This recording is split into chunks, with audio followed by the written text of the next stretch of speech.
এখন আমরা একটু দেখব কন্ট্যাক্ট আস পেজের এই অংশটা কিভাবে আমরা চেঞ্জ করতে পারি। এই অংশ বলতে এই ঠিকানাগুলো।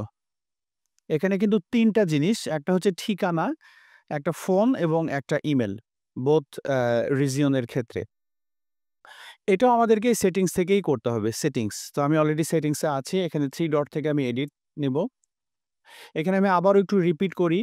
অ্যাড্রেস হচ্ছে লিথুনিয়ার অ্যাড্রেস। অ্যাড্রেস 1 হচ্ছে বাংলাদেশের অ্যাড্রেস।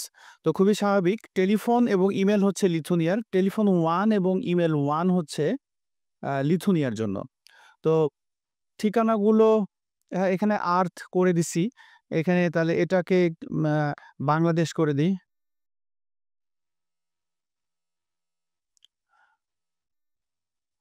অনুরূপভাবে লেটস সে ইনফো এটা করে দিলাম 1 এটা লিথুনিয়ার জন্য।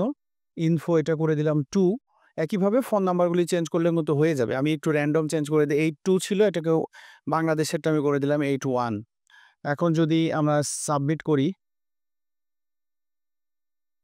এখানে এসে রিফ্রেশ করতে হবে।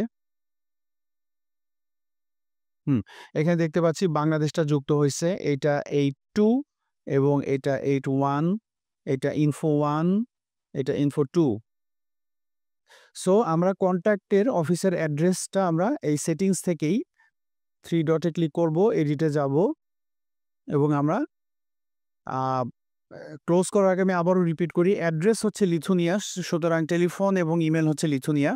অ্যাড্রেস 1 হচ্ছে বাংলাদেশ, সেক্ষেত্রে টেলিফোন 1 এবং ইমেইল 1 হচ্ছে বাংলাদেশের জন্য।